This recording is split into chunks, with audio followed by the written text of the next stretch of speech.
Hey there, it's Anonymous Tea, where we spill the tea anonymously. Hello, hello, hello, hello, hello, everyone. Hello, YouTubers. Hope you guys are all having an amazing day today, sending good vibes, sending positivity, sending blessings, and good energy to each and every single one of you. Thank you so much for tuning in. So today we are talking Love and Marriage Detroit, and we're not doing an episode review. We are reviewing the ratings, you guys, because the ratings are in, and it explains why the lowest rated episode in the history of the show has came through this past Saturday at the grand total, you guys, of 86,000 viewers, you guys. That is correct in 0.03 in the demo.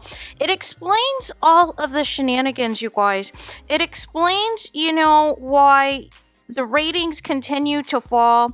It explains why we're getting this impromptu, couple of episode recap nonsense of Love and Marriage Huntsville, as if everyone is clueless as to what has been happening on the show for the past several seasons. Everybody is very much aware on what there is and isn't going on the show, and what is and isn't going on social media, yet here we are again regurgitating more mess and more content.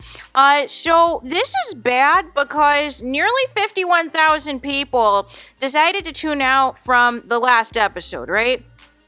And what's worst is nearly 100,000 people in a couple of weeks, in 2 weeks, in 2 episodes time, have tuned out of this show. So all that promotion that Carlos King was doing, all of this money spent on ads, all of the hyping up of a million views for a reel on Instagram that is not translating to any viewership, is not translating to any on-demand episodes, is not translating to any linear 3 ratings or any of statistical mystical data that people are going to pull out the wazoo to try to make fetch happen. It's not working, you guys. Nobody is watching, and now it explains the push, you guys. All of a sudden, once again, for Love and Marriage Huntsville, the show that Carlos King said, you're not going to tell him how to run his show. This show that Carlos King said that he is going to do him, right? And neglected and focus on Bravo shows and focus on the Real Housewives. But the moment that publicity is needed, the moment that the conversation needs to be started, you see this push now that's taking place because the reunion is taping this week. We see the cast is in LA and all of the things. We see all of these wild stories, and it's all a distraction. It is all connected. As I said in my previous video, in part because people need storylines, people need content because they don't want to talk about the embarrassing tomfoolery that they displayed themselves of this season. So they're looking for anything on social media to latch onto that can go viral, that they can try to use as the reunion instead of using what they were supposed to be talking about on the show this season. But furthermore, Carlos King wants to distract you from these abysmal ratings. This is embarrassing, you guys.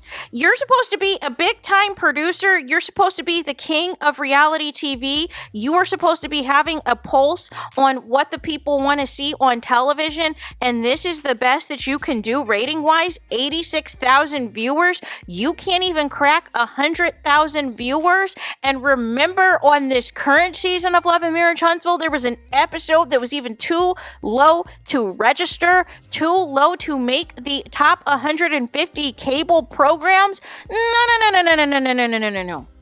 This is bad. But again, all you guys do is you stir up controversy, you stir up online attention, online fodder to, pose as a distraction because nobody's tuning into the show.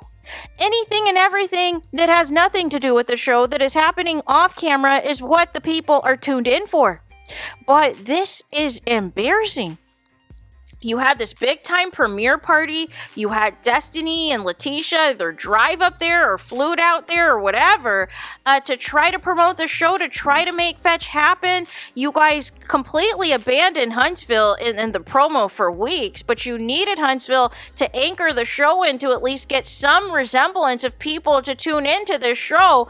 And the ratings keep rating, and it keeps rating low. It keeps underperforming. This is more more, you guys, than a sophomore slump, you guys. This is a sophomore sleeper. It is sleep because the people are not awake when this show is on. They are busy doing anything and everything else but tuning into this show. And it is so sleep that the show may even disappear. Maybe this was the launch that, was going to happen anyways, but I am curious on what Owen/Discovery is going to do with all these Love and Marriage Huntsville, and Love and Marriage Detroit and Love and Marriage DC, which the rumor, the last I heard, was they were still trying to find couples. They were still trying to find couples to replace the people who've left, and that there was one couple, allegedly, who was making the recommendations for people, but, they haven't started filming yet either, last I knew. So this is bad. This is not a good look. Your franchises, your supporting shows are off of your flagship shows, your spin-offs. They're supposed to be able to retain a decent amount of viewership. Just like when Monique was on Love and Marriage DC that first season and the ratings were rating. And then the moment she was no longer on the show, the ratings completely fell off the cliff and have not returned to any type of equilibrium, you guys. And Detroit is just flat out free falling in the ratings. They're just, there is just no signs of life, you guys. It is just continuing to get bad. So thank goodness for the hiatus, but the hiatus might be, not to return. Because what are these numbers, you guys? So there is that. Let me know your thoughts in the comments. Please do not forget to like, comment, and subscribe. Hit the notification bell so you're notified the moment I post new content on my channel. And with that being said, I will talk to you guys again very soon.